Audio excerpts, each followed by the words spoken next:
Tieni. No, non mi serve questo.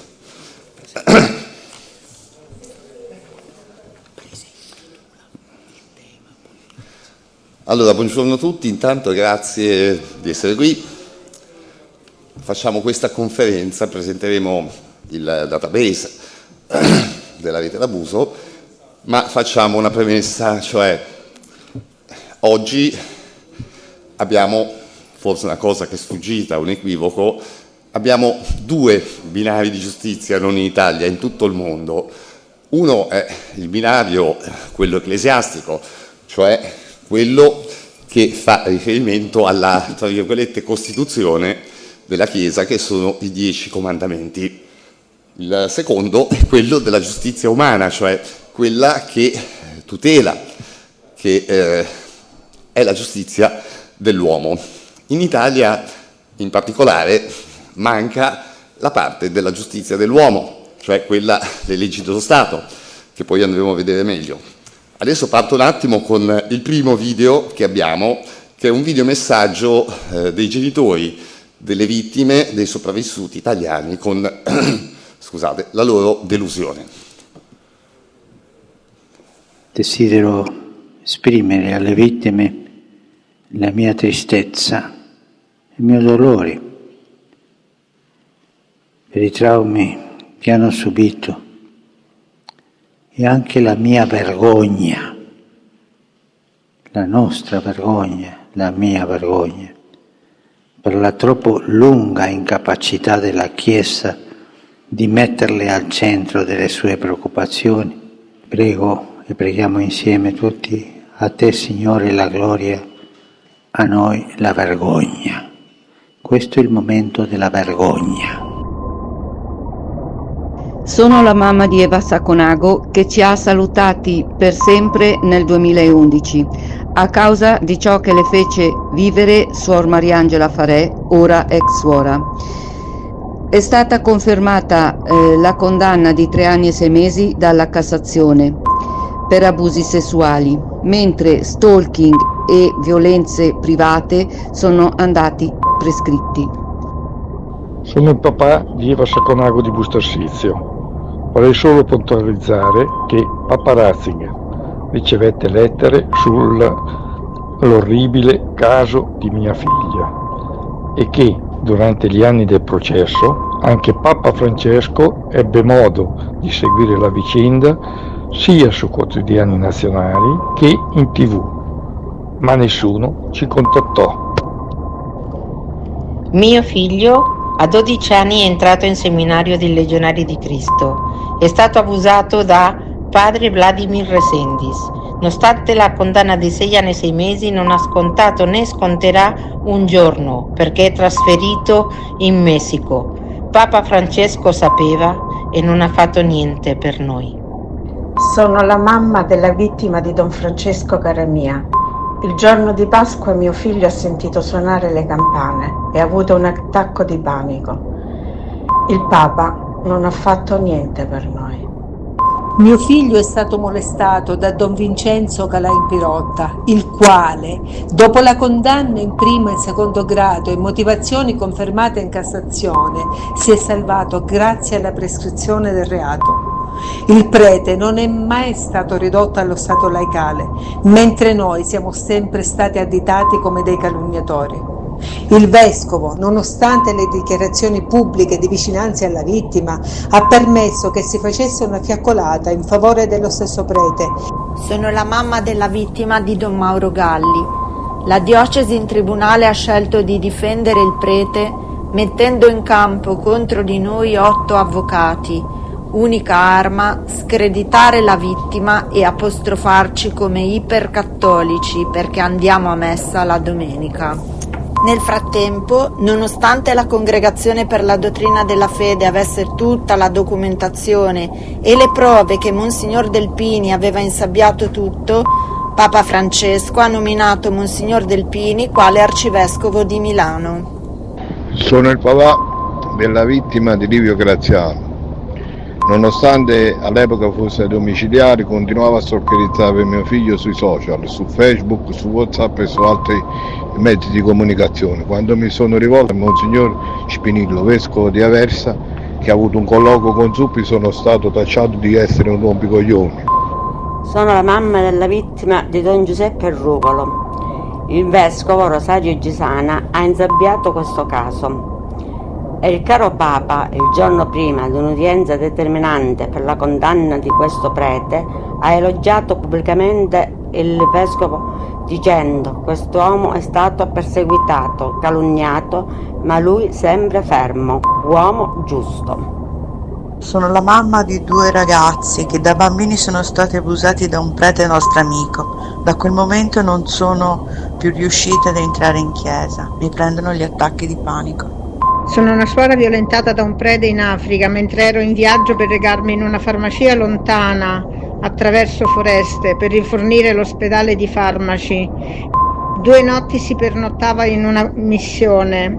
Non conoscevo nessuno di quei preti. Ero lì da soli 3 mesi e alle 2 di notte mi piombò in camera un prete. Non ho mai saputo neppure il suo nome perché la mattina dopo dovetti continuare il viaggio per Lubumbashi.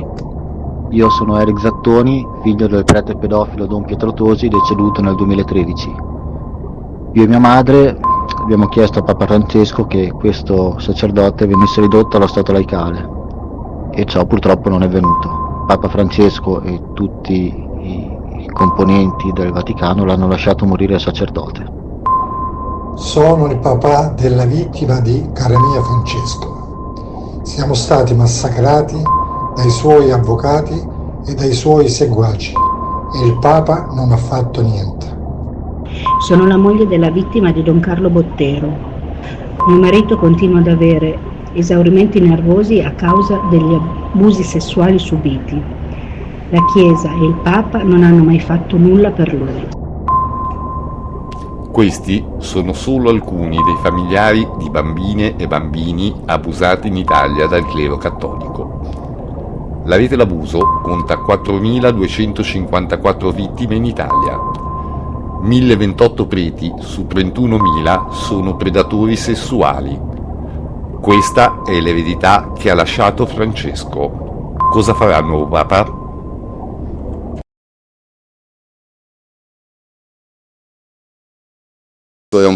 Sono un po' le lamentele, no?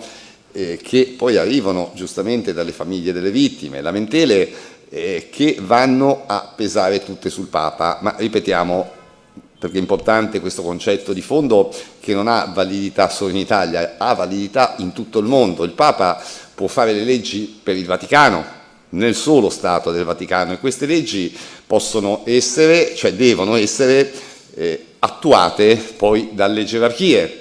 Come abbiamo detto prima, abbiamo un nostro assistito italiano abusato in Italia, che è stato però risarcito, perché adesso abita in Francia, dalla commissione Chase, dietro le leggi di Papa Francesco. Quindi cosa vuol dire? Che in Francia le conferenze episcopali hanno recepito col peso delle leggi dello Stato, perché servono entrambe, hanno recepito appunto queste linee guida in un certo modo. In Italia no, l'associazione ha incontrato più di una volta il cardinale Matteo Zuppi, il presidente della conferenza episcopale italiana, il quale poi sinceramente è vero, c'è la legge della Chiesa, ma lui dice giustamente lo Stato non ci impone l'obbligo della denuncia, mentre in Francia per esempio e in altri paesi sì.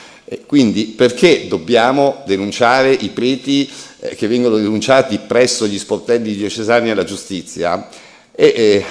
Anche se può non piacere questa cosa a nessuno di noi, il cardinale Zuppi non fa altro che applicare la legge italiana, cioè la CEI in Italia applica questa legge grazie a questo vuoto legislativo. Il risultato qual è? Faccio l'esempio molto pratico. Don Ciro Panigara, attualmente indagato a Brescia. E cosa è successo? Don Ciro Panigara era già stato accusato di abusi 15 anni fa. La Chiesa lo aveva sospeso, un po' come la legge, diciamo, un po' quella attuale della Chiesa, no? Ribadita da Papa Francesco, dopo 15 anni, dopo presunte cure, non si sa bene quali, lo hanno rimesso tranquillamente in parrocchia. Nello scorso dicembre, a gennaio, Don Ciro Panigara, questa volta per fortuna, è stato indagato dalla Procura della Repubblica perché ha abusato di altri minori. Quindi qui c'è un meccanismo che non funziona, e se andiamo a vedere, non solo ci fosse stato l'obbligo della denuncia, Don Ciro Panigara avrebbe subito, oltre che a un processo canonico 15 anni fa, anche un processo penale italiano. Ma se la legge europea, l'applicazione della Carta di Lanzarote in Europa, che prevede anche il certificato antipedofilia, che naturalmente richiede la denuncia alle autorità italiane per essere, diciamo, integrato poi in questo certificato, se questa legge in Italia fosse stata correttamente applicata, cioè senza sollevare da questo certificato tutto l'ambito del volontariato al quale la stessa Chiesa appartiene, Don Ciro Panigara sarebbe stato sicuramente reintegrato come sacerdote, ma non in mezzo ai minori. E qui vado ancora solo per fare l'appunto a vedere il caso di Monza, di Don Marelli, recentemente condannato anche qua in giudizio canonico dalla diocesi di Milano, giudizio canonico che per la Chiesa, proprio per i due canali di giustizia paralleli, lo ha condannato a 5 anni di sospensione, con poi qualche clausola che fa sorridere, perché fa sorridere, questo lo dico per via dell'applicazione, perché il vescovo della diocesi di Milano dichiara che Don Ciro Panigara non potrà più avere contatti con minori, questo sempre per il vuoto del certificato antipedofilia, se non in presenza di un maggiorenne. Ora, fa sorridere perché com'è possibile che questo avvenga? Cosa fa la diocesi di Milano? Mette una scorta 24 ore su 24 a Don Ciro Panigara per assicurarsi che questo non si avvicini a dei minori? Lo capite bene che questo non è possibile. Qui verrebbe bene il certificato antipedofilia applicato in Italia come in tutti gli altri stati dell'Unione Europea, perché, ripeto, è un certificato, cioè una legge europea. E cosa accadrebbe dietro questo certificato? Se il vescovo non si accerta che questo davvero non ritorni a contatto con minori, bene, viene indagato anche il vescovo, no? Perché in pratica avrebbe violato quella che è la legge italiana. Il motu proprio di Papa Francesco, lo leggiamo chiarissimo, a uno degli ultimi articoli del motu proprio, osserva: le presenti norme si applicano senza pregiudizio dei diritti e degli obblighi stabiliti in ogni luogo dalle leggi statali. Quindi è il Papa che dice già quanto è debole, nel senso quanto vale solo per la Chiesa il motu proprio, che è stato presentato agli italiani e al mondo intero quasi come se il Vaticano fosse un'estensione delle leggi degli stati, no? Cioè quasi come se bastasse una legge del Vaticano per avere efficacia in tutti i paesi, e questo non è vero. Qua è stato anche un errore, a mio avviso, giornalistico, di interpretazione giornalistica. Quindi, ripeto, questi sono appunto i buchi italiani. In Italia manca, e anche nel mondo, perché anche negli Stati Uniti, dove è vero le diocesi vengono fatte fallire, no? Perché c'è una giustizia più attiva, e di fatto la Chiesa, è ovvio, per altri motivi, cioè motivi economici, cerca di omettere alla giustizia, quando è possibile, i casi. Quindi è nella natura umana, ripeto, e non sto puntando il dito contro la Chiesa, perché probabilmente lo farei anch'io fossi un vescovo. È una autotutela, sono soldi, ecco. Quindi appunto manca questo doppio binario, cioè c'è solo il binario in Italia, adesso parlo della Chiesa, e da qui anche la delusione dei genitori delle vittime che avete sentito nel video, perché poi si punta tutto, questo per una questione di questo vuoto mediatico, anche di informazione, no, che c'è stata, che ha puntato il dito e ha scaricato poi, anche disonestamente se devo dire, tutte le aspettative della soluzione dei preti pedofili al Papa e al Vaticano, senza rendersi conto che invece la Chiesa può fare le sue norme, ma le sue norme hanno un limite e devono essere dall'altra parte bilanciate da quelle dello Stato. Quindi i due sostanzialmente vuoti enormi di cui poi parlerà l'avvocato Mario Caligiuri, ma che andrebbero a compensare molto questo problema, sono appunto l'obbligo di denuncia e l'applicazione del certificato antipedofilia. Passo adesso rapidamente, lascio poi spazio ai colleghi, nell'esporre il nostro nuovo sistema informatico, si chiama CODIS, poi quello che vedete voi è la versione pubblica che si chiama eCODIS. In pratica sono gli stessi dati, ma sono gli stessi dati, ovviamente dal lato nostro di operatori abbiamo nomi e cognomi, dal lato vostro dove non c'è stata denuncia, quindi per evitare noi stessi querele, c'è un numero di protocollo. Andiamo comunque molto rapidamente nelle schede dei dati regionali. Ecco qui, no, ho sbagliato qualcosa. Eccoli qui, ho sbagliato, ecco qua. Poi trovate, è tutto pubblico sul nostro sito, come vedete, alla casella Spotlight Italia Database. Andiamo a prendere la Lombardia.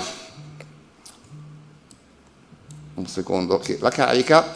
I dati sono presto detti. Allora, in Regione Lombardia noi censiamo 160 casi, 21 a Bergamo, 15 a Brescia, 12 a Como, 7 a Cremona, parlo di preti pedofili, 10 a Lecco, 5 a Lodi, 7 a Mantova, 45 a Milano, 8 a Monza, 9 a Pavia, 8 a Sondrio, 13 a Varese. Se andate poi un po' più sotto avete proprio, dove è possibile c'è il nome, dove non è possibile ci sono dei protocolli. Ad esempio, ecco, vedete l'ultima riga qui, Marco Galli, che è un caso attuale che sta trattando la Procura di Monza.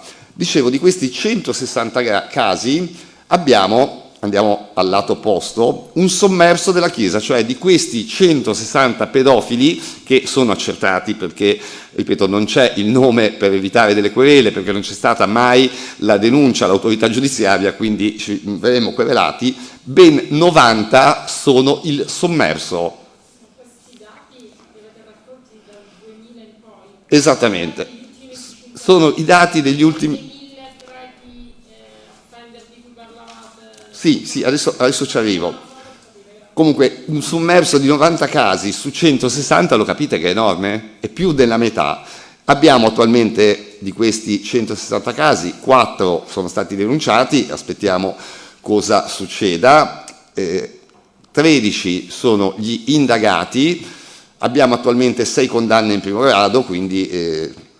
poi la giustizia andrà avanti, una sola condanna in secondo grado e sole 28 condanne definitive su 160 casi.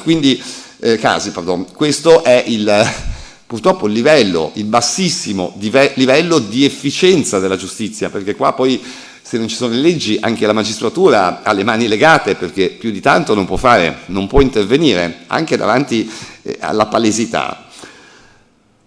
Andiamo a vedere ancora l'annuario dei casi italiano. Ebbene, vediamo prima l'annuario, poi guardiamo il resto. L'annuario è qui, lasciate perdere da 1960 al 1999, che non vuol dire che non ci siano casi, non ci sono i dati, di conseguenza non li abbiamo potuti riportare, ma registriamo benissimo dal 2000 al 2025. Solo nel 2025 abbiamo già registrato 10 casi e basta che fate un rapido censimento sulla cronaca, li ritrovate tutti. Ecco. Quindi i casi sono tantissimi. Abbiamo attualmente, e qui ricordo l'ultima commissione d'inchiesta che c'è stata in Europa, quella della commissione Ciase. La commissione Ciase parla di 3.000 in una commissione, cioè il risultato sono 3.000 preti pedofili che hanno prodotto 330.000 vittime. Benissimo, in Italia parliamo invece non di una commissione, parliamo di un censimento fatto dall'Associazione delle Vittime, quindi la punta dell'iceberg, proprio pochissimo, e invece parliamo già, vedete, faccio qua col mouse perché poi ci sono altre categorie, ma le stiamo allestendo, non sono complete, ma i dati comunque sono già terrificanti. Abbiamo attualmente 1.031 sacerdoti pedofili che sono la punta dell'iceberg. Pedofili. Abbiamo questi sacerdoti, guardate sotto, hanno prodotto 4.262 vittime. Poi abbiamo anche le suore. Qui è un dato che manca in Italia, abbiamo pochissimi casi denunciati e anche censiti, diciamo che praticamente ce n'è uno, quello di Eva Sacconago. Tuttavia ce ne sono due, il secondo l'abbiamo messo in omissis perché non è possibile citarlo. Di fatto il primo restituisce una sola vittima, il secondo 8 vittime, per un totale di 9 vittime. Stiamo censendo i catechisti, che sono l'indotto, quindi non fanno parte dei 1.031 offender di cui ho parlato all'inizio. I 1.031 sono solamente preti. Questi 44 catechisti hanno prodotto 85 vittime. Poi c'è l'indotto laico, che sono educatori e via dicendo. Questi hanno prodotto 61 vittime, ma purtroppo qua, ripeto, il dato è in allestimento. Scout, che sono sempre un indotto della Chiesa, su 10 casi abbiamo un prodotto di 54 vittime, per un totale di 4.471 sopravvissuti. Vedete poi nell'ultima scheda dove facciamo il censimento dei sacerdoti in Italia, 31.000, in Francia, se non ricordo male, erano sulla media di 15.000, una cosa del genere.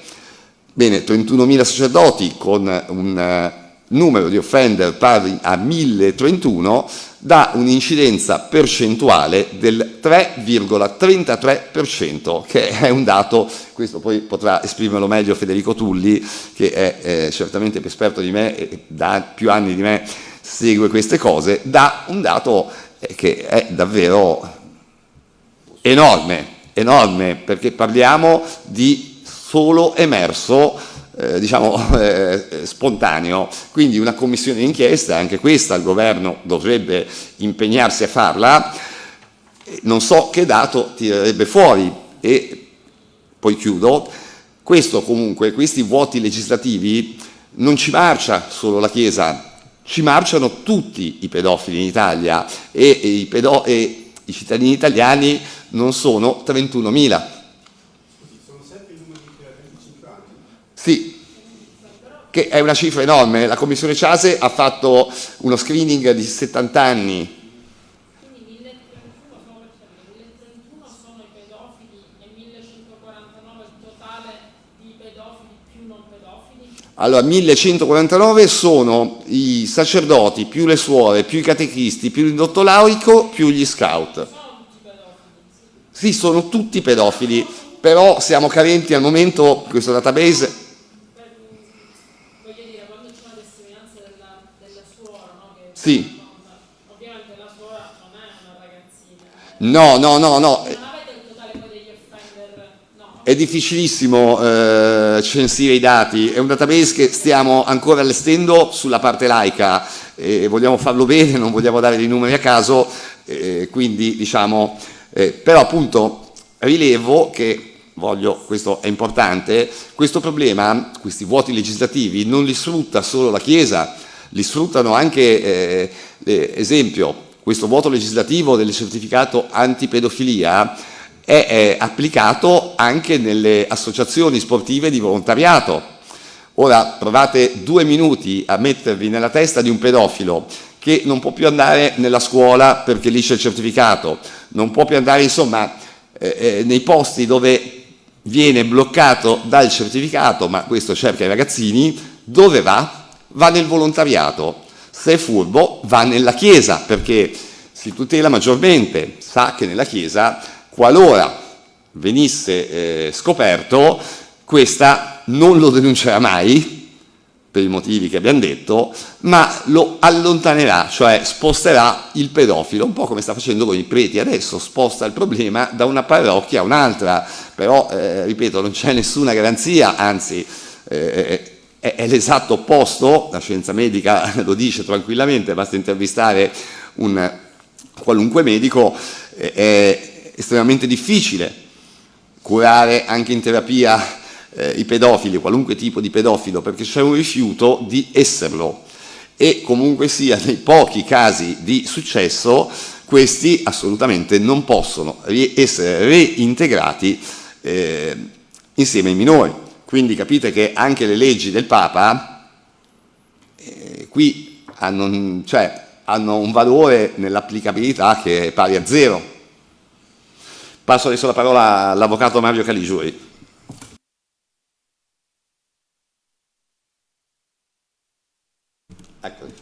Grazie, buongiorno a tutti e a tutte. Io necessariamente devo, diciamo così, esprimere un ringraziamento doveroso a tutti, innanzitutto saluto i presenti e coloro che per varie ragioni non hanno potuto o voluto partecipare a questo evento. Mi riferisco quindi ad appartenenti ad associazioni anche internazionali che hanno collaborato o collaborano con la rete dell'abuso o la sostengono. Ringrazio i survivor per aver denunciato e che militano nell'associazione. Ringrazio i loro genitori perché persistono a sostenere i loro figli ancora smarriti nel buio del trauma che poi toccherò rapidissimamente.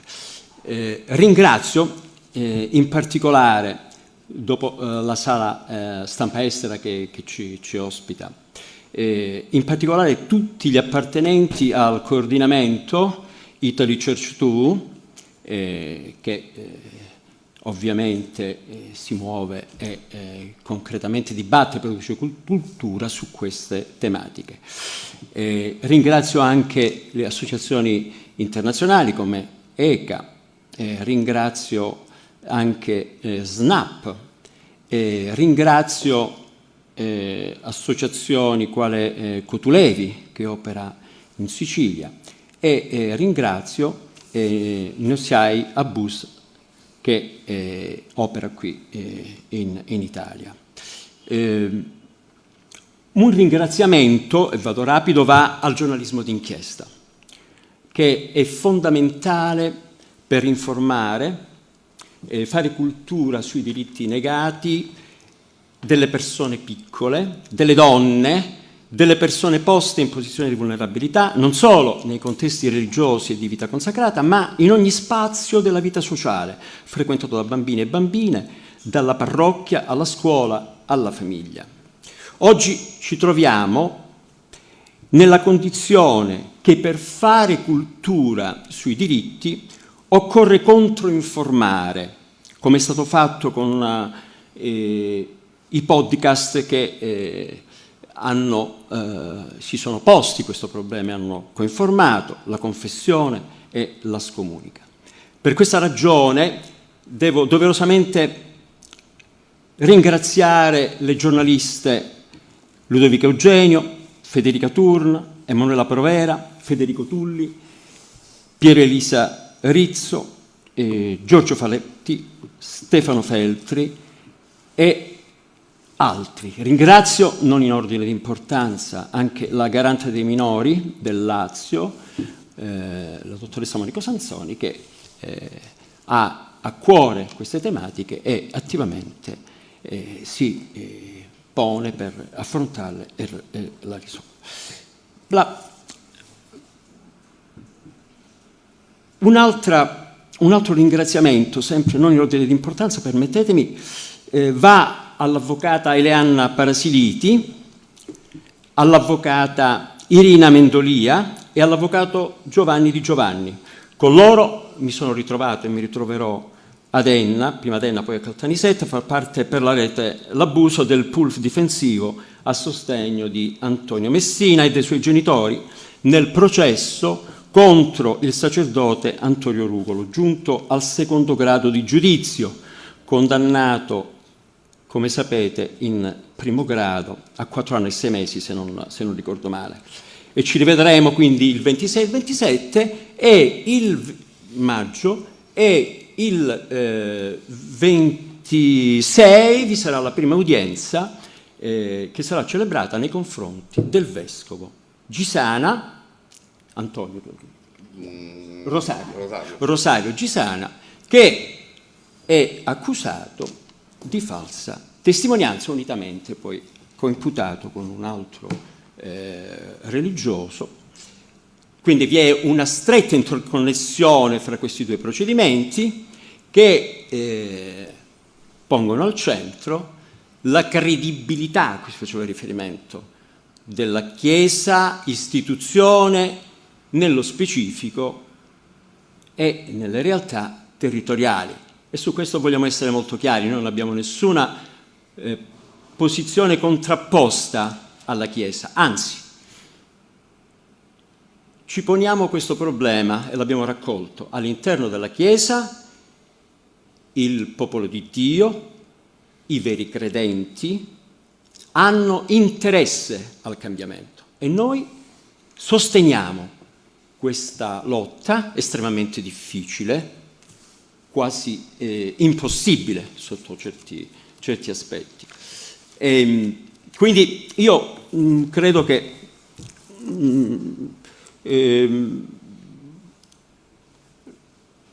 da subito la riflessione verso cui vorrei coinvolgervi, dato che è stata toccata, vorrei partire da una premessa di carattere diagnostico che riguarda l'offendere pedocriminale, come lo si trova nei procedimenti che ho seguito.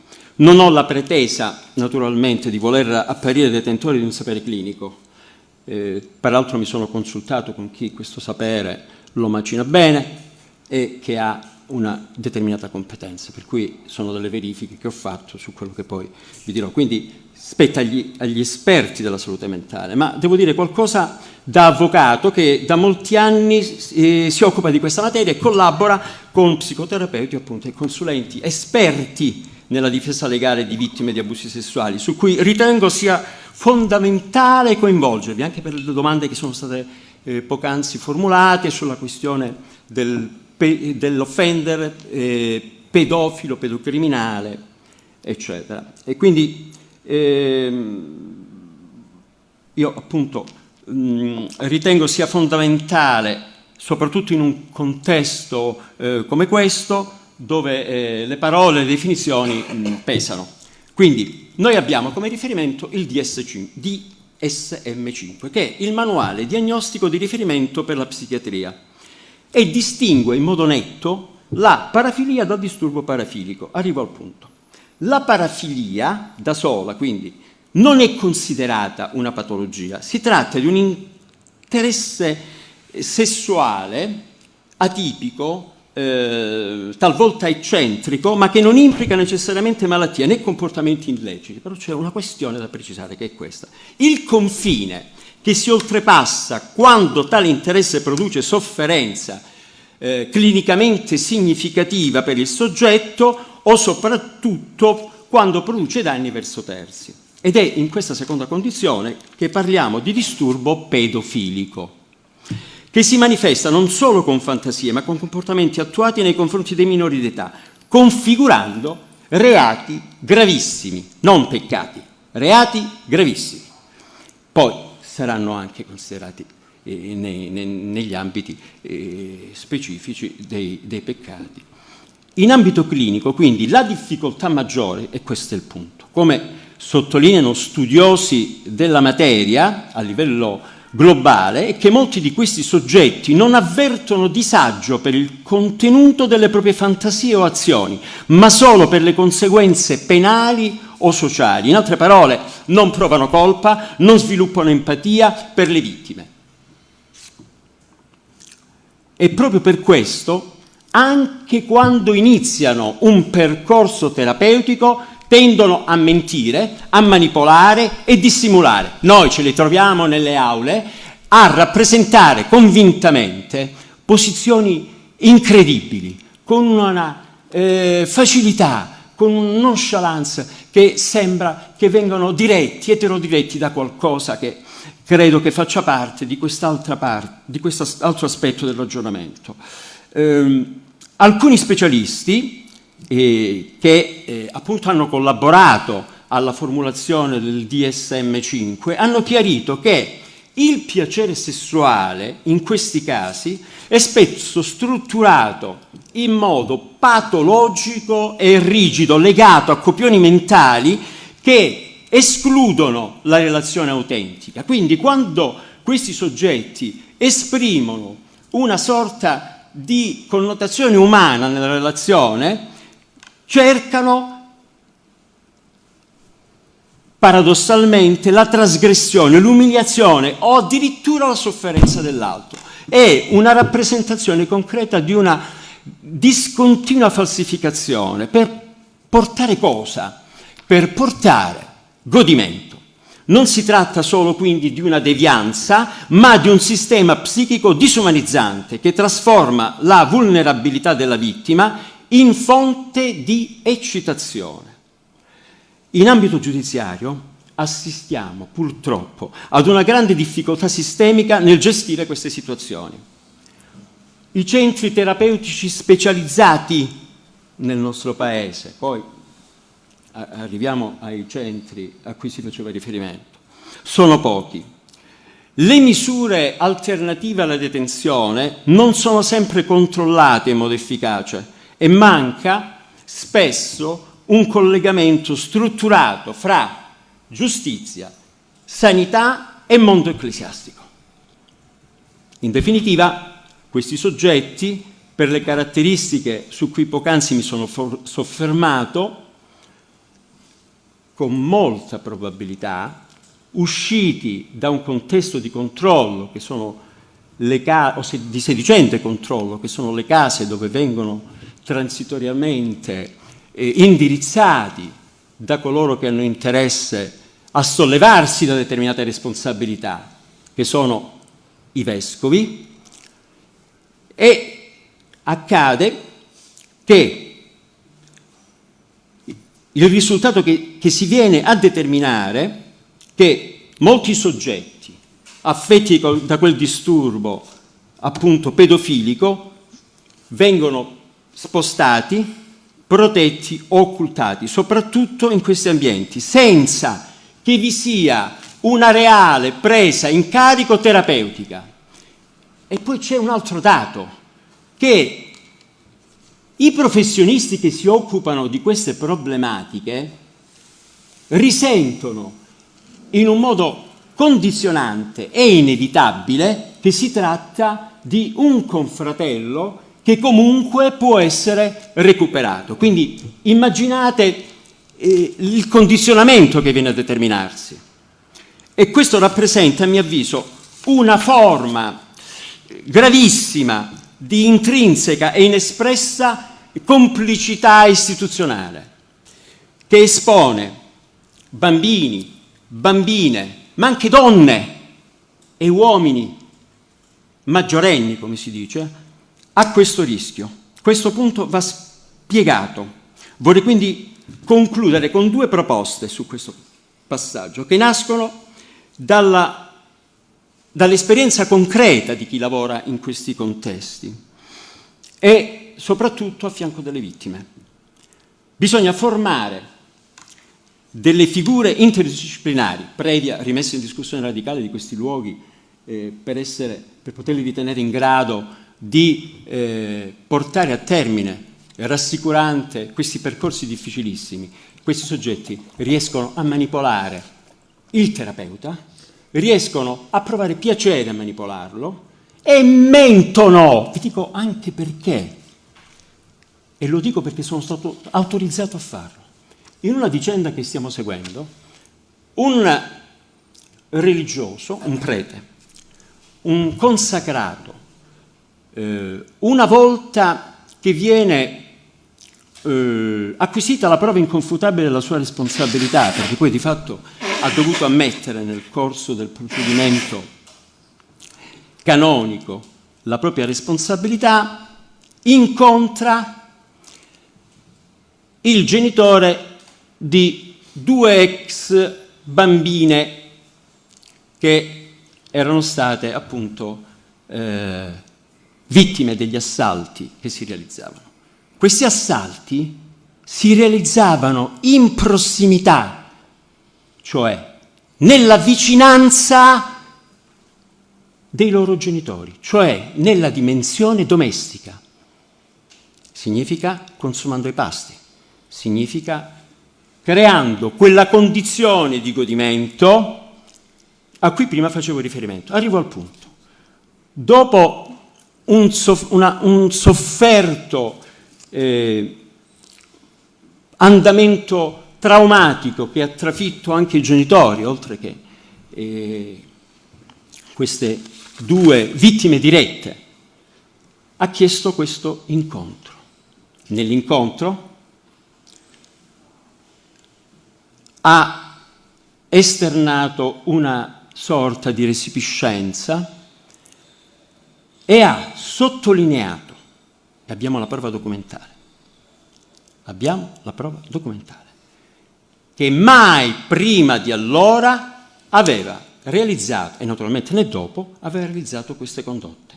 Noi abbiamo la prova che questo soggetto 10 anni prima aveva realizzato in un altro contesto violenza sessuale nei confronti di un altro ex bambino. Questo è per riaffermare la nostra preoccupazione sul piano dimostrativo, ma abbiamo anche altre questioni. Quindi bisogna istituire centri di cura realmente specializzati, anche all'interno o in collaborazione con strutture religiose, ma dotati di supervisione esterne e laiche. Supervisioni esterne e laiche, con standard clinici elevati e con protocolli trasparenti. Noi crediamo in una parte della Chiesa istituzione che vuole incidere, che vuole cambiare, e la sosteniamo, ma i rimedi devono essere in grado di determinare un cambiamento. Quindi solo così potremo garantire non solo giustizia dopo il danno, ma prevenzione, ovviamente, evitando il danno e vera protezione delle persone piccole e dei più vulnerabili. Ho qualche minuto? 2 minuti? 3 minuti? Posso? Quanto? Neanche 5 minuti. Ma va benissimo. Allora, io arrivo ad un punto che è stato toccato e ancora prima volevo, perché sono stato autorizzato, di farvi entrare nel significato della cosiddetta indagine previa. Perché, come era stato premesso, il procedimento canonico e il procedimento ordinario fanno parte di 2 ordinamenti diversi, l'ordinamento dello Stato italiano e quello dello Stato del Vaticano. Quindi sono 2 stati. Quello del Vaticano ha una dimensione enorme, se riflettete, ha delle preoccupazioni enormi di gestioni economiche, di problematiche di far fruttare determinati capitali, di intervenire su tutte queste questioni, e poi c'è la questione che riguarda il tema di cui abbiamo parlato. Quando si realizza un comportamento che entra nella loro conoscenza e devono necessariamente intervenire, perché è chiaro che c'è una concezione frenante che tende ad evitare l'emersione di queste vicende, si aprono le loro indagini. Arrivo al punto. Le domande che vengono fatte durante queste occasioni. Innanzitutto la vittima, presunta vittima, come loro tengono, è anche giusto, a sottolineare, non viene adeguatamente informata se può venire con qualcuno, se può essere sostenuta, se ha bisogno di un difensore. No. Scatta un meccanismo di affidamento che la vittima, è chiaro che una credente può essere anche un ex bambino, no? Un maggiorenne, si affida, e in questi contesti io vi devo subito riportare le domande che vengono rivolte.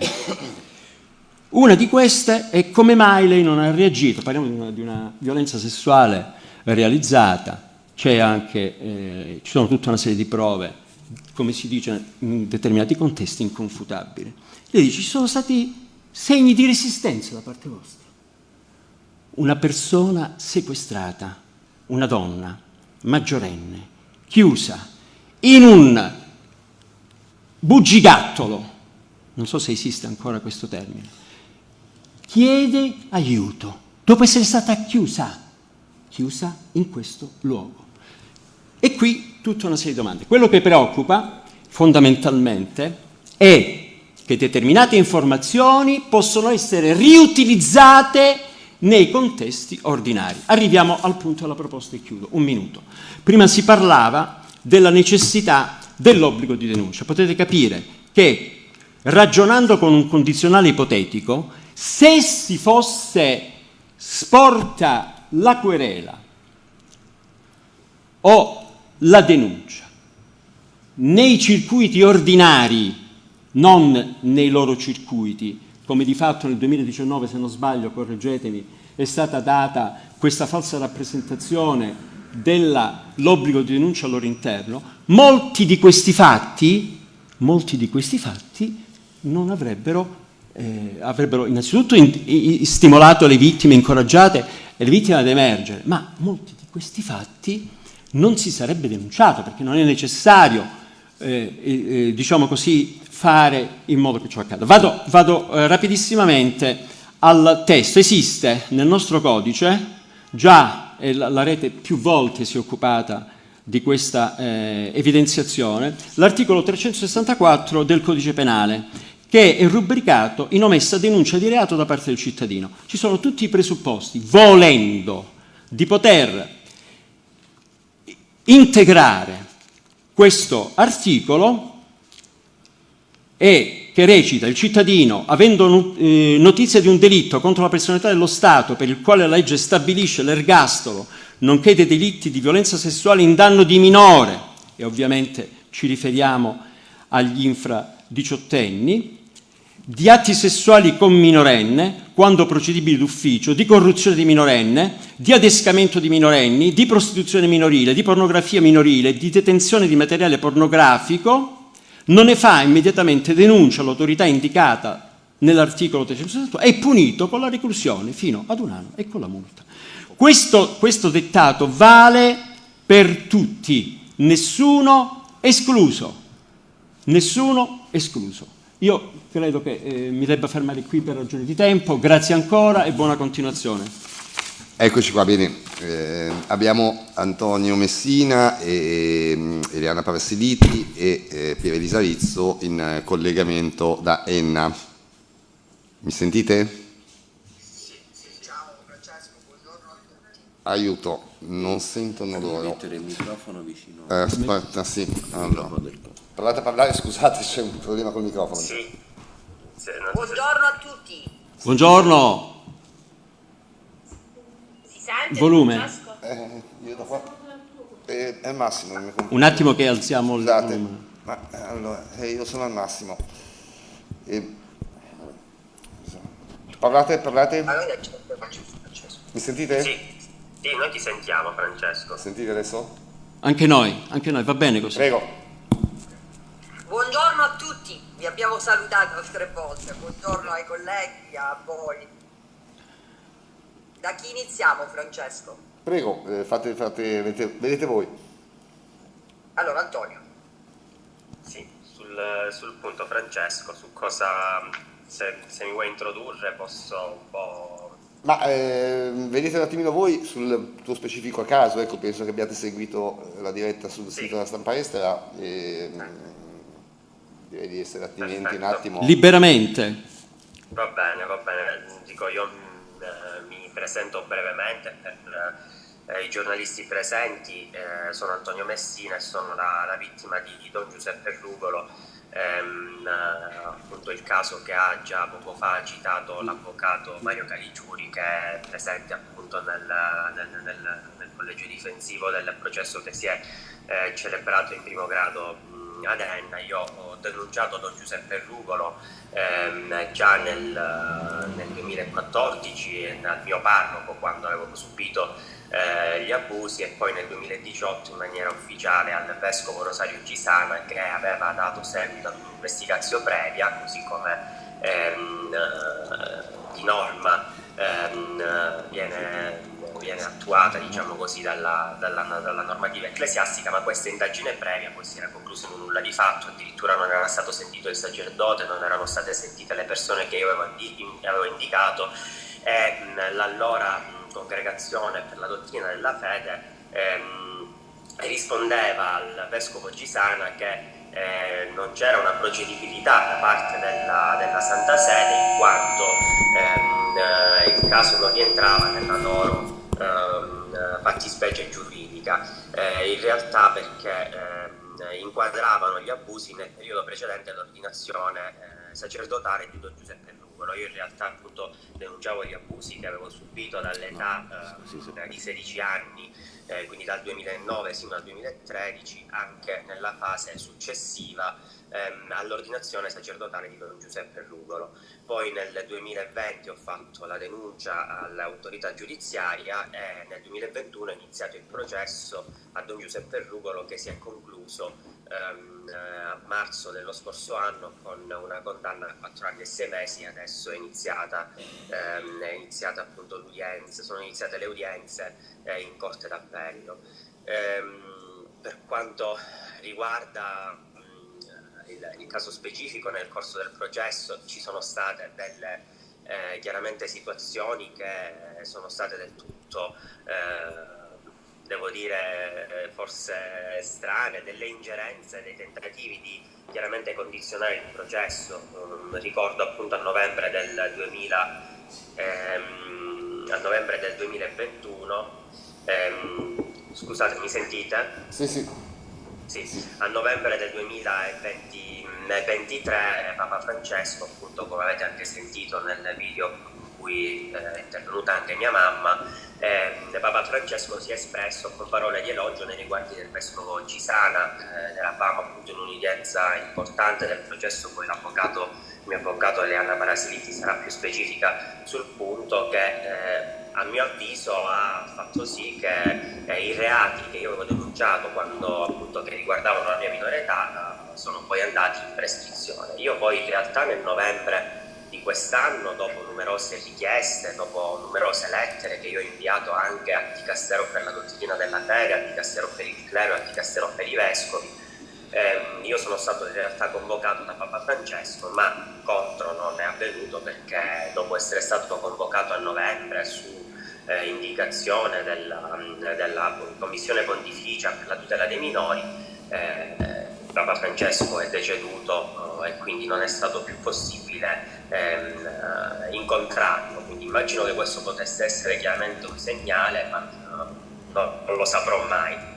È stato nominato come visitatore apostolico nella diocesi di Piazza Armerina per svolgere delle indagini a carico proprio del vescovo Gisana, che io ho denunciato dopo il processo, in quanto il vescovo Gisana, insieme al suo vicario giudiziale, che tra l'altro è il parroco della Chiesa Madre della mia città, li ho denunciati per falsa testimonianza, perché in aula hanno dichiarato il falso con il chiaro intento di continuare a coprire gli abusi sessuali compiuti da Rugolo. Io lo preciso, non solo ai miei danni, ma a seguito della mia denuncia poi si è appurato che Don Giuseppe Rugolo aveva abusato di altri 2 ragazzi, sempre minorenni, nel contesto della mia città e nei contesti giovanili che a lui continuavano ad essere affidati.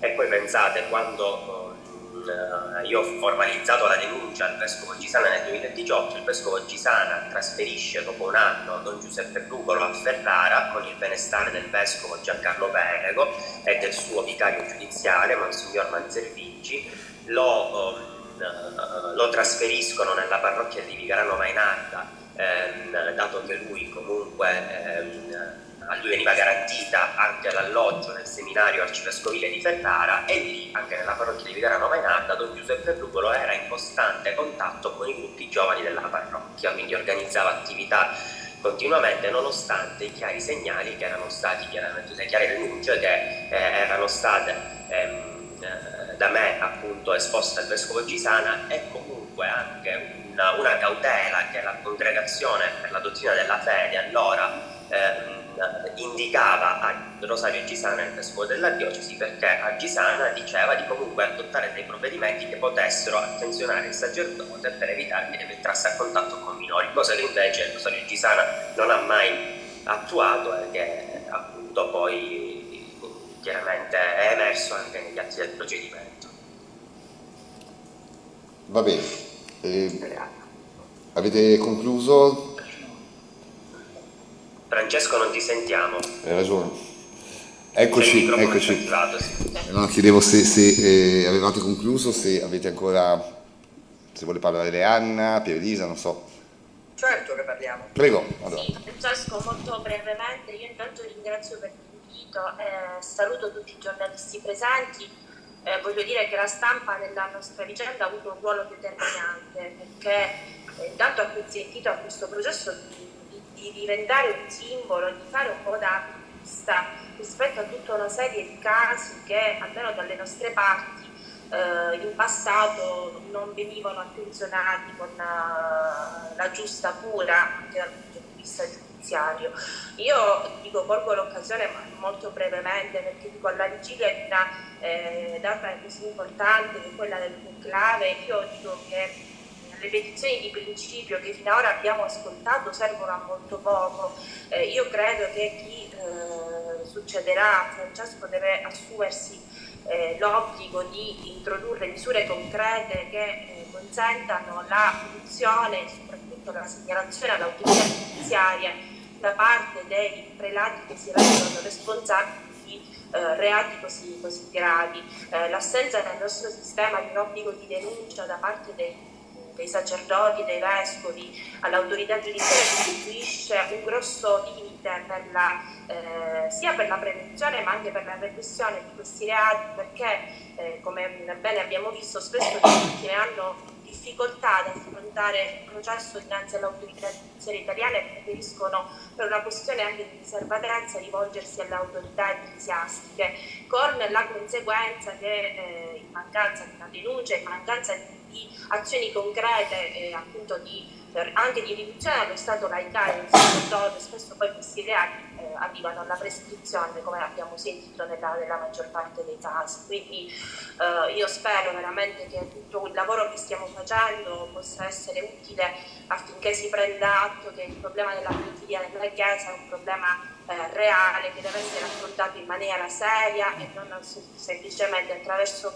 indicazioni demagogiche che servono a molto poco. Grazie ancora a tutti.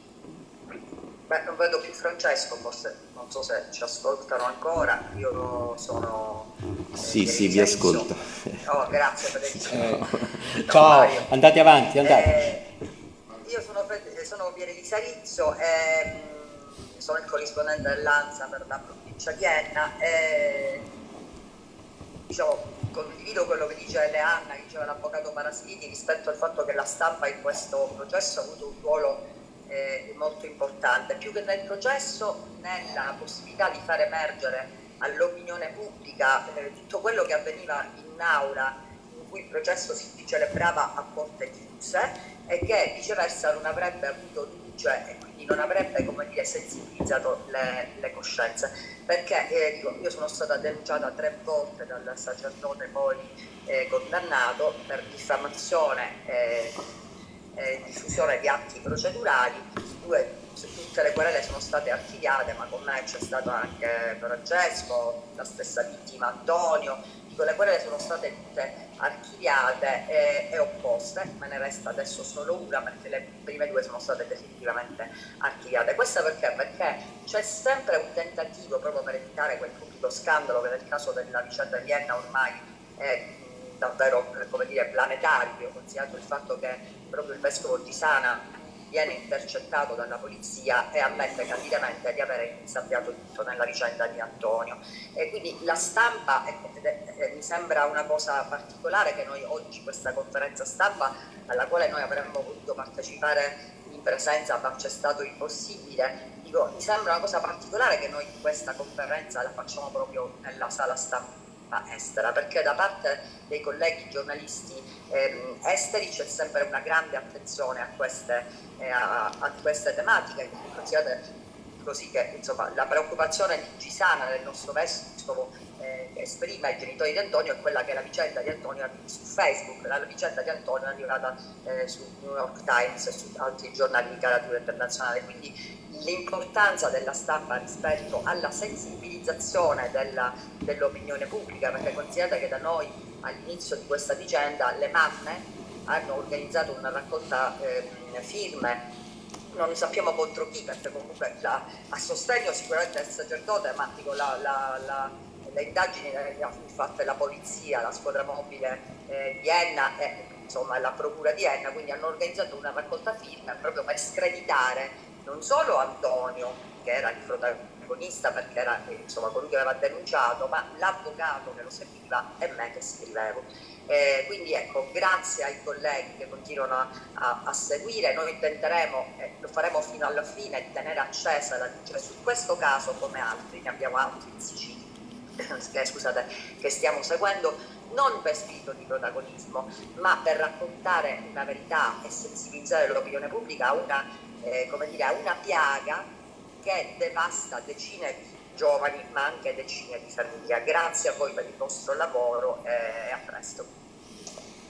Benissimo, grazie a voi, grazie Antonio, grazie Leanna, grazie Pier Elisa. E passerei allora, e poi andiamo in conclusione, dove ci sarà un messaggio della garante Monica Sansoni per i diritti dell'infanzia e dell'adolescenza della Regione Lazio, ma prima passerei la parola a Federico Tulli, appunto. Volevo provare ad attaccare. Sì, prego. Allora, proviamo. Grazie, chiudo la connessione. Okay. Eccomi, io cercherò, provo a fare questa cosa, scusate. Facciamo un passaggio veloce, volevo farvi vedere 3 numeri, se ci riesco. Vediamo se adesso si collega il mio. Ok, avvia. Ok. Allora, adesso sì. Allora, io aggiungerò molto poco, insomma, a quello che è già stato detto, cercherò di essere il più sintetico possibile, anche perché gran parte del mio lavoro d'inchiesta comunque si basa sui dati che Rete l'Abuso ha raccolto negli anni dal 2010 in poi, e poi il mio compito è quello di approfondire, di fare le verifiche, eccetera. Da quello che emerge, da quanto ha raccontato Francesco Zanardi, a mio modo di vedere c'è una questione fondamentale, cioè che appunto abbiamo un'associazione, una ONG assolutamente indipendente, non governativa, che si occupa hanno utilizzato tante volte la parola di vuoto, di colmare un vuoto, e un vuoto che riguarda la vicenda di cui ci stiamo occupando, cioè la pedofilia di matrice religiosa, è certamente quello che riguarda la totale inesistenza di un'indagine statistica sul fenomeno della pedofilia in generale, ma in particolare quella del clero, in Italia, sia da parte del governo italiano o del Parlamento, per esempio come è stato fatto per altre tematiche simili, cioè mi riferisco alla commissione d'inchiesta sul femminicidio, per esempio, ma nemmeno anche dalla Chiesa Cattolica, dalla Conferenza Episcopale. Cioè in Italia non esistono statistiche ufficiali sulla diffusione della pedofilia in generale, men che meno appunto su quella di matrice clericale. Ora, un'indagine serve anche di questo tipo, serve soprattutto a dare un perimetro al fenomeno, inquadrare il fenomeno, dopodiché andare sui casi singoli e cercare di capire quali sono le cause che ci sono dietro per preparare una risposta concreta dalla parte delle istituzioni.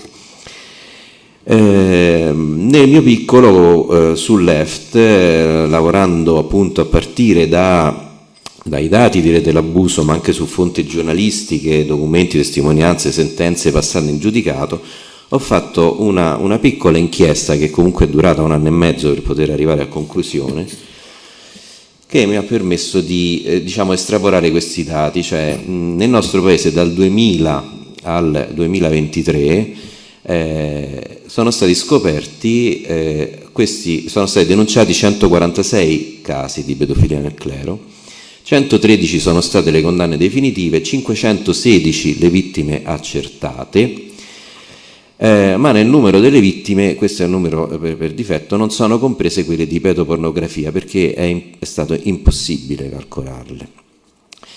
Allora, questi dati si riferiscono a quello che la magistratura italiana ha giudicato e nessuno di questi casi, 146, nessuna di queste 146 denunce è mai arrivata da dentro una diocesi, quindi da un vescovo. Contemporaneamente in questo periodo, quindi dal 2020 al 2022, vedete qui, quando la conferenza episcopale ha presentato i primi dati sui centri d'ascolto delle varie diocesi, appunto, quindi sulla raccolta di segnalazioni all'interno di questi centri d'ascolto, che cosa è successo? È stato anche detto che dal 2010 al 2022 la conferenza episcopale aveva segnalato in Vaticano circa 600 fascicoli, il numero preciso è 613 fascicoli che riguardavano appunto questioni di pedofilia nel clero, 613. Altri 100 casi erano stati rilevati tra il 2000 e il 2010, quindi in totale tra il 2000 e il 2023 la Conferenza Episcopale Italiana ha trasmesso alla Santa Sede 713 fascicoli riguardanti casi di pedofilia nel clero. Nessuno di questi 713 casi è mai stato condiviso con la magistratura italiana e questa cosa si somma ai 146 di cui mi sono occupato io anche sulla base dei dati raccolti da Rete l'Abuso. I conti quindi tornano sui 1000. Sì, diciamo, appunto, aggiungevo. La nostra ricerca, la dichiarazione della Chiesa, esattamente, se fate la somma. E arriviamo a questi 3 numeri. Che cosa stanno a significare? Stati Uniti 89. 89 è il numero di casi di pedofilia che dette il via all'indagine di Spotlight nel 2001, scusate. Si concluse alla fine del 2022 e appunto i casi di cui si occuparono concretamente i giornalisti del Boston Globe, che poi vinsero il Pulitzer per quell'inchiesta, erano 89. Grazie a quell'inchiesta fu scoperchiata una sorta di, non un vaso di Pandora, non si può dire perché era l'orrore.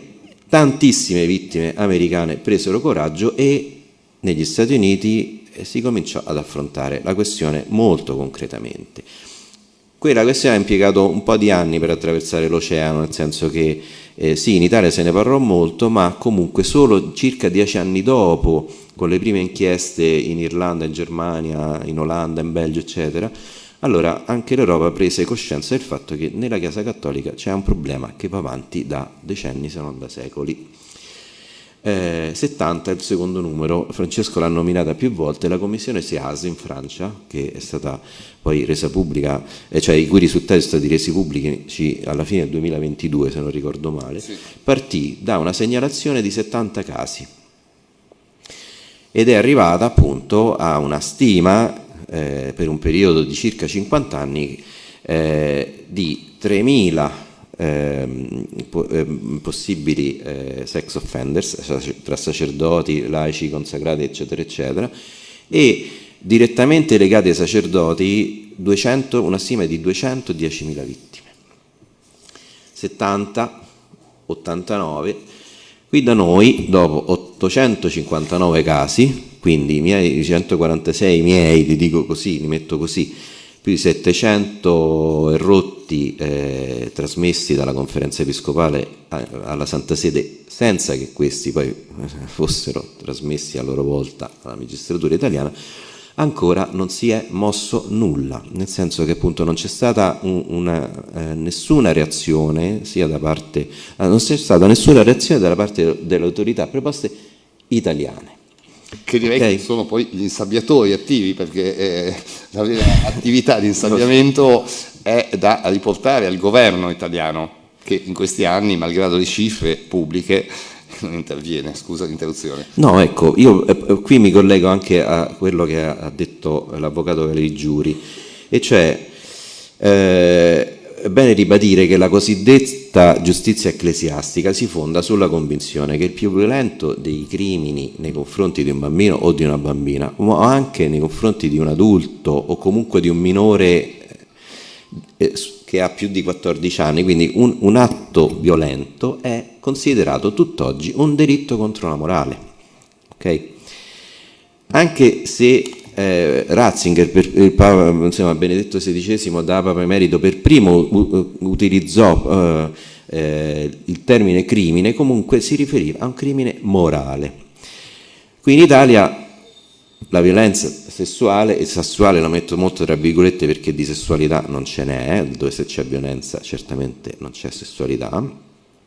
Qui in Italia la violenza sessuale, correggimi se sbaglio, ma fino al 1996 è stata nei tribunali giudicata in questo modo. Comunque sono passati quasi 30 anni, da allora è un crimine violentissimo nei confronti di una persona che lascia conseguenze psicofisiche.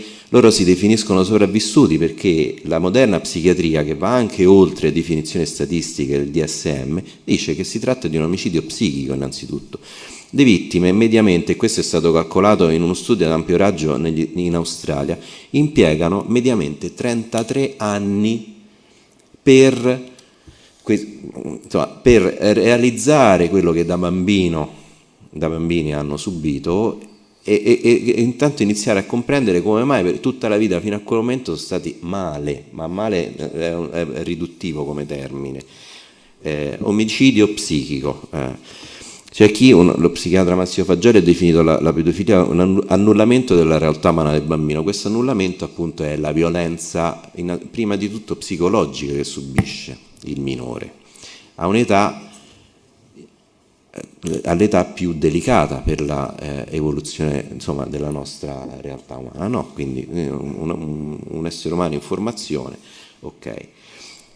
Quindi per la Chiesa è un delitto contro la morale e si muove di conseguenza. Si muove di conseguenza per affrontarlo, si muove di conseguenza per fare prevenzione, si muove di conseguenza per tenere, lo dico molto tra virgolette, i sacerdoti, una volta che hanno espiato la loro pena, il loro peccato, in queste strutture create appositamente per tenerli lontano dagli sguardi indiscreti dei giornalisti cattivi. Quindi li curano anche di conseguenza, perché sì, in queste strutture sono seguiti da psicologi, eccetera, ma l'idea è che di fronte c'è un peccatore, non un violentatore. E quindi nel momento in cui escono da queste strutture e vengono restituite alla vita sacerdotale, anche se c'è il divieto di avvicinarsi ai bambini, comunque il problema che è alla radice, cioè la grave psicopatia del soggetto pedofilo, non è stato risolto. Di tutto questo, e tutta questa è ovviamente una visione umanamente inaccettabile dal punto di vista laico, di tutto questo l'Italia, che è uno Stato laico per Costituzione, non tiene conto nel tenere in vita il concordato, e l'articolo 4 in particolare l'ha accennato, e qui vado alla conclusione. L'avvocato Caligiuri, l'articolo 4 del concordato dice che, quindi, che regola il rapporto tra Stato e Chiesa, che un vescovo, nel momento in cui viene a conoscenza di una notizia di reato, comunque gli viene segnalato un comportamento inappropriato di un sacerdote, definisco così, loro lo ritengono inappropriato, ma di un possibile crimine, non è tenuto ad informare l'autorità giudiziaria, non è tenuto. Poco più sotto, al 4 bis, c'è scritto che l'autorità giudiziaria italiana, nel momento in cui apre un fascicolo nei confronti di un sacerdote per verificare se le segnalazioni che arrivano sono fondate, è tenuto a informare il vescovo, cioè il superiore di quel sacerdote. Voi capite bene che tra questa, diciamo, all'interno di questo doppio registro si nasconde un mondo di casi mai affrontati, mai denunciati, mai risolti, eccetera, eccetera. E all'interno di questo mondo si muovono delle persone che organizzano la propria esistenza, perché questo è il profilo, lo dico in maniera molto sintetica, criminale di un pedofilo, che è equiparato a quello di un serial killer. In questo perimetro si muovono dei serial killer, che sono persone che lucidamente organizzano la propria esistenza, i pedofili, in funzione della caccia ai bambini. E quindi si scelgono professioni che le portano a contatto con i bambini, e quindi si scelgono lavori che magari, avendo addosso una determinata veste, li mette anche a riparo dall'attenzione che purtroppo, a differenza dei familiari che abbiamo ascoltato, molto spesso non c'è dalle famiglie che affidano appunto agli educatori, li chiamano così, i propri bimbi per andare a giocare in parrocchia, eccetera, eccetera. E quindi ecco, diciamo, ho fatto un quadro, ho dato un po' i numeri, come si dice, e ho fatto il punto. Spero di non aver rubato troppo tempo, e vi ringrazio. E ringrazio Rete L'Abuso, ecco, per avermi dato l'opportunità di ribadire certe questioni. Grazie a te, Federico. Passo ancora la parola un attimo all'avvocato Mario Caligiuri, che... Grazie. Un'integrazione rapidissima al ragionamento che ha espresso poc'anzi Federico Tulli, e parto dalla inquadratura del trauma nella riflessione che stava esternando circa i tempi di consapevolezza del trauma. Il trauma si sostanzia in una sorta di rimozione, è una condizione di evitamento che salva la vittima, la salva paradossalmente, anche se rientra in quelle dinamiche che sono appunto caratterizzate dagli effetti post-traumatici, ma la letteratura corrente sostiene che in alcuni casi si può arrivare a forme di psicosi.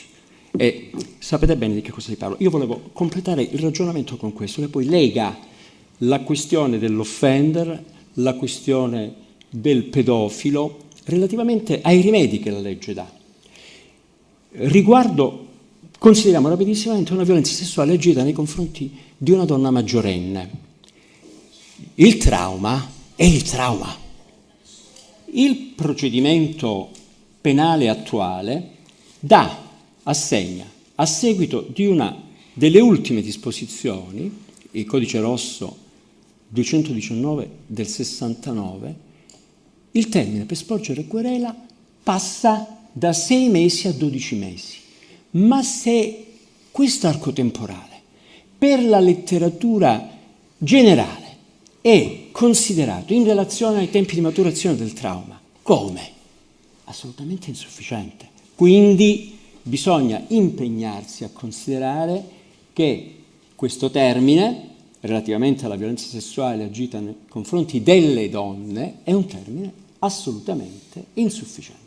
Quindi questo si lega con una battaglia politica che bisogna fare affinché la lotta per il riconoscimento preventivo della tutela dei diritti dei bambini e delle bambine si leghi con quella che riguarda la posizione del femminile nei contesti noti. Quindi io credo di aver chiuso questo mio intervento con questa sottolineatura. Ok, chiudi il microfono anche. Bene, allora abbiamo concluso un videomessaggio della dottoressa Monica Sansoni, che è il garante per l'infanzia e l'adolescenza della Regione Lazio, impegnata sia in processi giudiziari, molto attiva sul territorio, che doveva essere qua stamattina, ma appunto, come spiegherà, per impegni istituzionali non ha potuto esserci.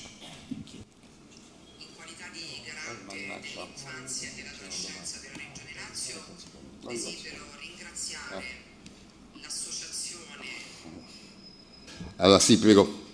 Una domanda? Sì.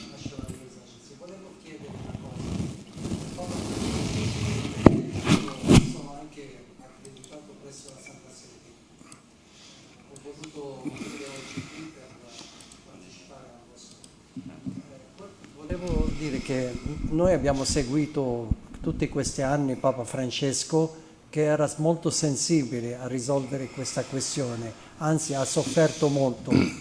Nel nuovo quadro, nel nuovo scenario di questo conclave, chi sono i cardinali che possono veramente seguire questa questione? Ci sarà qualche cardinale eroe, per dire? Beh, io credo che non saprei quali possano essere. Di certo stiamo esponendo un problema, e questo problema, come abbiamo detto, non è risolvibile solo con le forze della Santa Sede, per i motivi che adesso non sto a ripetere, li abbiamo detti in questa conferenza. Quindi lo sforzo di chiunque sarà eletto poi Papa è quello anche di intervenire, chiedendo agli Stati che hanno vuoti legislativi, come l'Italia, di colmarli, per non rendere vano lo sforzo che anche la Chiesa, diciamo, sta cercando di fare in questo contesto. Prego.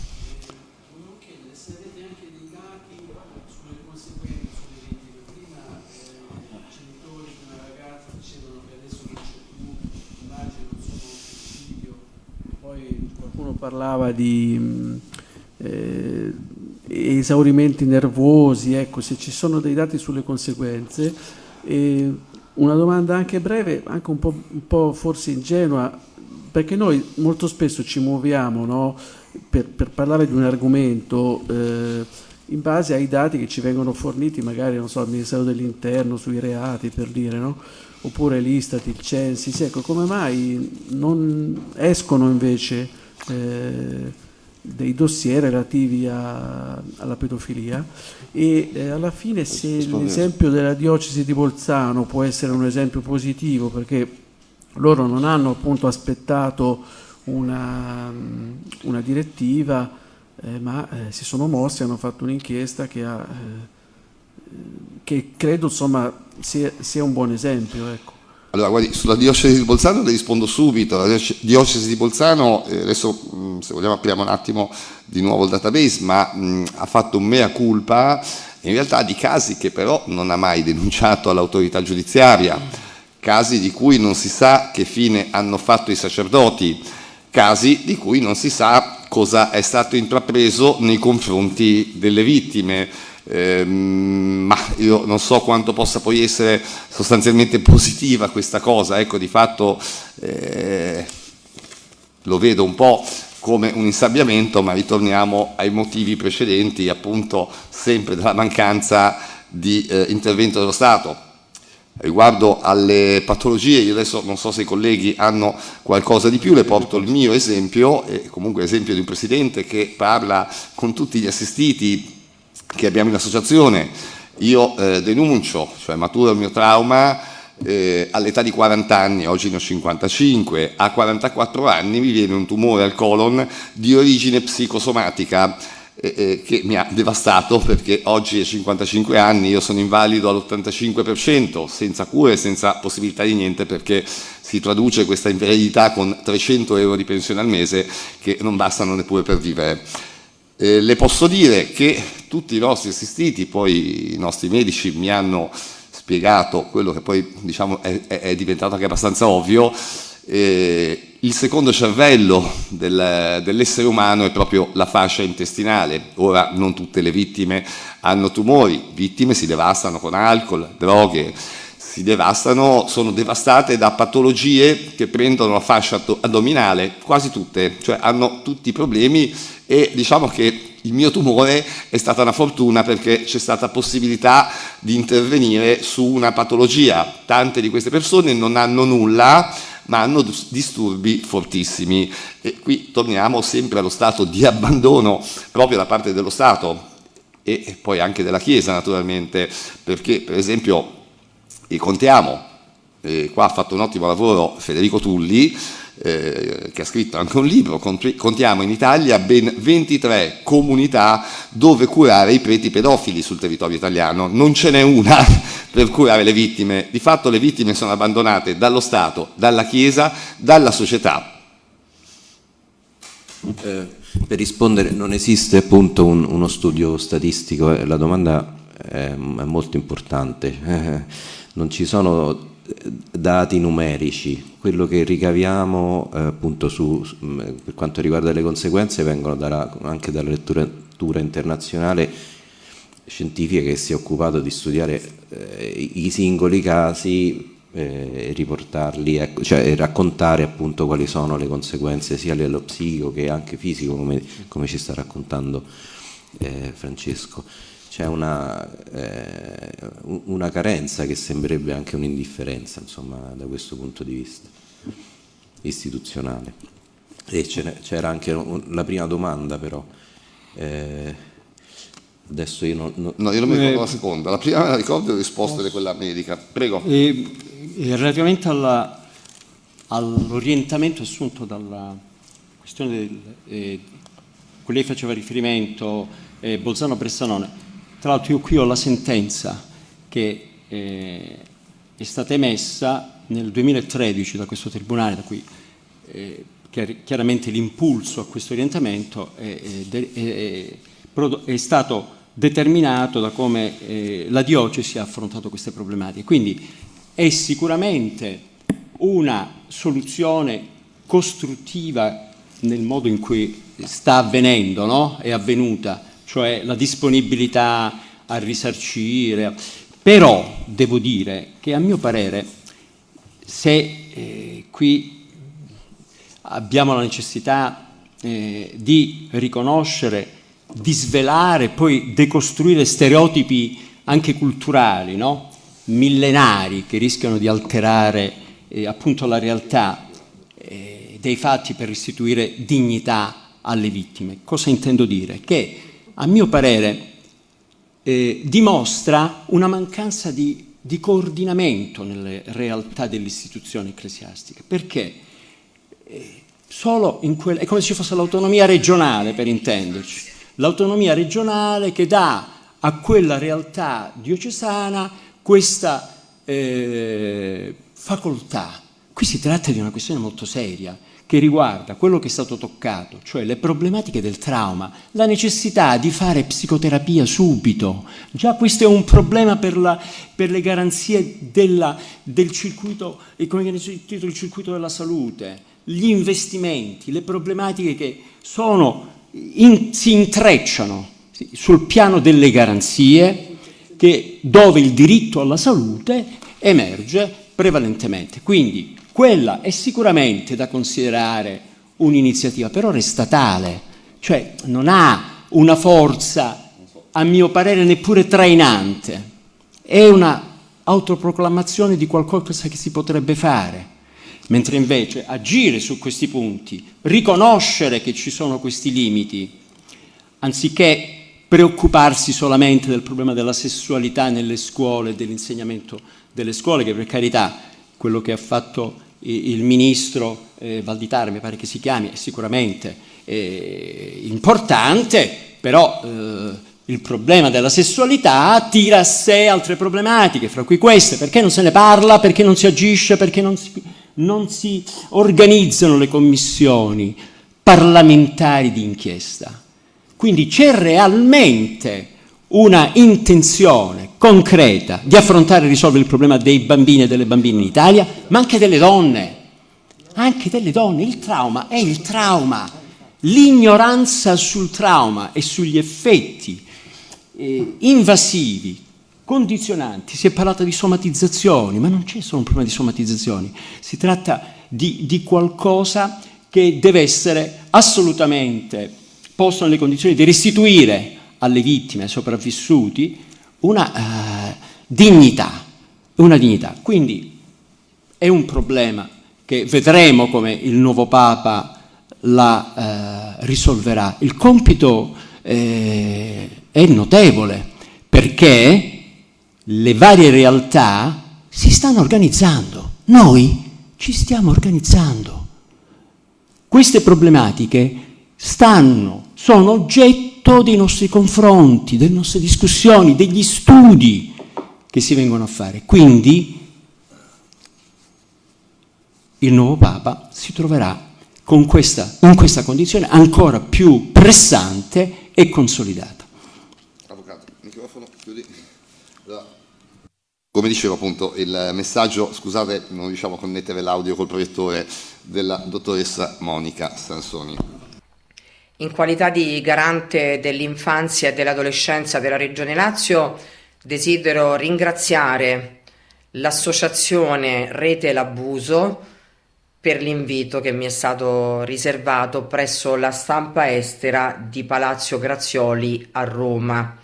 Purtroppo per impegni istituzionali precedentemente assunti non potrò essere presente, ma ci tenevo a rilasciare un mio comunicato che è stato già inviato agli organi di stampa e a far sentire la mia vicinanza a tutte le vittime, a tutti i superstiti di un fenomeno orribile quanto atroce come la pedofilia e la pedopornografia. Da molti anni sono impegnata su questo fronte al fine di cercare di contrastare il più possibile questa,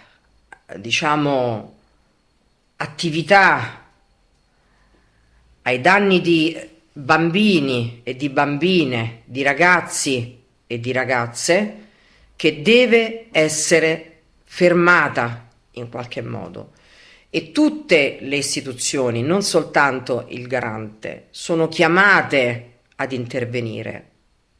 Sempre più rilevo, l'ho anche dichiarato più volte, un certo venir meno a quella che è la nostra responsabilità, che è indubbiamente quella di intervenire, di segnalare, di denunciare e soprattutto, aggiungo, quella di trasmettere ai minori d'età quelle competenze, quelle giuste skills di cui hanno bisogno per difendersi in primis, per rilevare essi stessi in qualche modo, imparandolo, acquisendolo con la sensibilizzazione, la formazione, e qui entrano in gioco tutti, associazioni, forze di polizia, istituzioni, scuola e famiglia, poter trasferire ai nostri giovani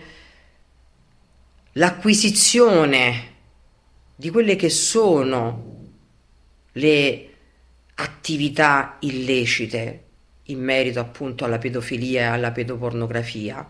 Quali sono quegli allarmi spia che ci devono far fermare e chiedere aiuto? In primis ai ragazzi questo deve essere trasmesso, e poi tutti noi, insieme agli organi di stampa, insieme alle autorità giudiziarie competenti in materia di protezione e tutela. La tutela e la protezione deve essere realistica, deve essere assolutamente mai compiuta a metà, ma essere completa, senza se e senza ma, senza esclusione di colpi. Bisogna andare dritti all'obiettivo, che è quello di salvare il più possibile e il maggior numero di ragazzi e di ragazze che potrebbero essere vittime di questi orribili predatori.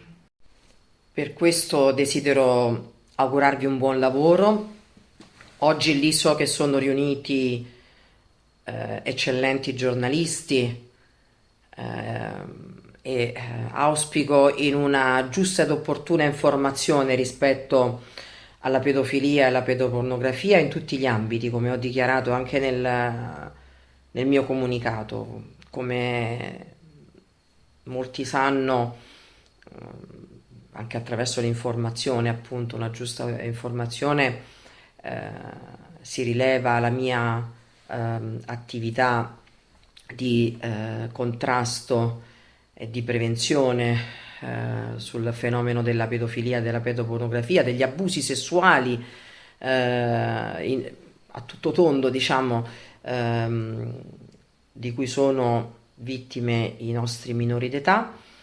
E all'interno della provincia, di una delle province del Lazio, ho lavorato a dei casi specifici che derivavano dalla diocesi della provincia di Latina, per cui ancora tanta è la strada da dover fare, tutti noi con una rete istituzionale e sociale, questo voglio farvi arrivare. È importante la rete istituzionale e la rete sociale per poter davvero proteggere i nostri ragazzi. Guardate che io i ragazzi vittime di pedofilia e pedopornografia li guardo negli occhi, li ascolto e li aiuto anche successivamente, perché il supporto più difficile è il dopo, anche negli anni della loro crescita. Oggi ho ragazze e ragazzi di 15, 16 anni, 14 anni che hanno subito abusi all'età prematura dell'infanzia, dei loro 4 anni, 5 anni, 10 anni. Ebbene, vi dico che è una vita che viene rovinata in maniera irreversibile. Immaginiamo soltanto un minuto, e in questo caso lo dico da madre di 2 figlie, se al loro posto ci fossero proprio i nostri figli. Su questo soffermatevi a pensare, a riflettere e ad agire. Grazie. Benissimo, allora io concluderei qui la conferenza ancora con un appello. Le energie da mettere in campo sono di tutti, l'associazione ci mette le sue, ma anche i giornalisti, anche la società civile deve metterci le proprie, cioè bisogna creare, perché questi sono valori collettivi. È giusto di parlare di un caso, ma è anche giusto in Italia soprattutto unire i punti, perché ogni caso è sempre lo stesso, è lo stesso caso che si replica, e se non si uniscono i punti questo non emerge. Quel database che noi forniamo è pubblico, non bisogna scrivere una volta sola, va ripetuto tutti i giorni. Il Boston Globe, nel caso Spotlight, il team Spotlight, scrisse in un anno più di 600 articoli alla nausea, e questa roba va ripetuta alla nausea, non basta un articolo, va ricordato che le vittime in Italia sono così tante, e ricordo a tutti voi che possono essere anche i vostri figli. Chiudo e grazie a tutti.